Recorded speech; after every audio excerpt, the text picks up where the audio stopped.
آپ کیا سمجھتے ہیں ہماری زندگی کے کون کون سے گوشے ایسے ہیں جو کہ اب جہاں پہ ریفلیکٹ ہو رہا ہے کہ اب ہم دور فتن میں ہیں یا دجالیت کے اس دور کے اندر یا دجالیت سے ہم گزر رہے ہیں؟ دیکھیں میں تو سمجھتا ہوں کہ ہر پہلو پہ آپ کو اس کا اثر نظر آئے گا. ہم سٹارٹ بالکل بچوں سے کر لیں. بچوں کو جو کچھ دکھایا جا رہا ہے بتایا جا رہا ہے وہ دجل اور فریب نہیں تو اور کیا ہے. آپ گھر سے گاڑی پر نکلتے ہیں بڑے بڑے سائن بورڈز لگے ہوتے ہیں, کیا وہ دجل نہیں ہے؟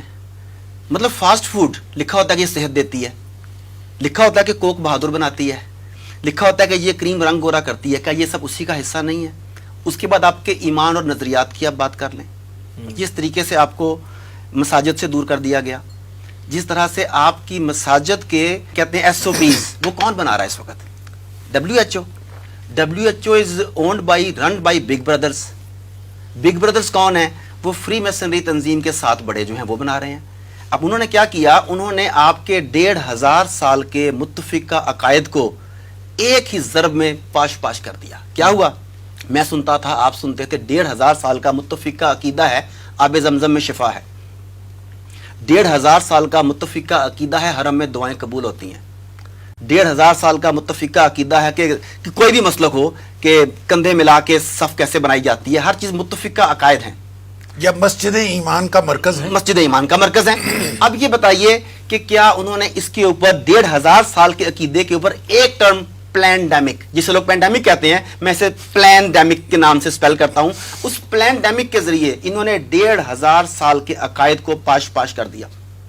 جو آدمی آج بھی یہ سمجھتا ہے کہ وہاں پہ آب زمزم پینے سے شفا نہیں ہوگی, 1500 سال کا عقیدہ اس نے توڑ دیا.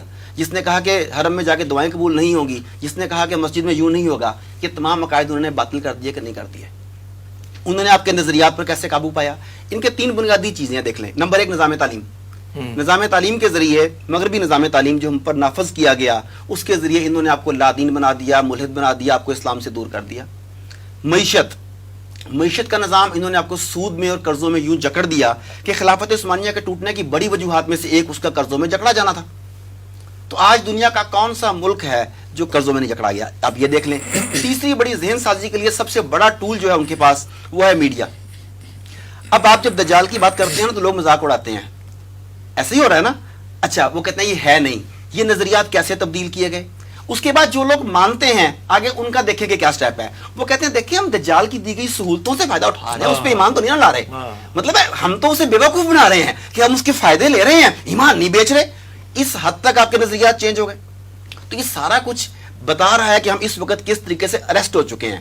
اب انہوں نے کیا کہا, پرانے زمانے میں غلام بنائے جاتے تھے, انہیں داغا جاتا تھا تاکہ پتہ لگے کہ یہ غلام ہے. عورتوں کو اٹھا کے لایا جاتا تھا نکاح کے بغیر, تو ناک میں نتھ ڈالی جاتی تھی کہ یہ نتھ ڈالی, اس کی رسم ہوتی تھی یہ ساری کی ساری. اس وقت دور جدید کا سمبولک سلیوری کا جو سمبل ہے وہ ہے ماسک. مجھے کوئی ڈاکٹر کوئی تحقیق بتا دیں کہ یہ ماسک کرونا وائرسز جو بتاتے ہیں اس کے مطابق روکنے کے لیے یہ ایلیجیبل ہے کہ نہیں, کیپیبل ہے کہ نہیں اس کا. یہ سب کہتے ہیں کہ یہ نہیں روک سکتا, نہ دوسروں تک پہنچانے سے روک سکتا ہے نہ وہ کر سکتا ہے. مگر اس پلینڈیمک کے نتیجے میں انہوں نے کہا کہ سب سے پہلے آپ کو ذہنی طور پر کہ تسلیم کرنا ہے کہ آقا کی بات صحیح ہے یا غلط ہے, آپ نے ماننی ہے. آپ نے مان لی. جتنے میڈیا چینلز ہیں پاکستان کے بھی 90%, کیا ان میں کہیں نہ کہیں سمبولک آئی آپ کو نظر آتی ہے کہ نہیں آتی؟ بڑی بڑی عمارات میں آپ کو سمبولک آئی کا منظر نظر آتا ہے کہ نہیں آتا؟ تو یہ ایون کارٹونز میں آپ کو دکھایا جا رہا ہے, ویڈیو گیمز میں آپ کو سمبولک آئی دکھائی جا رہی ہے, ڈیولز آئی ہے.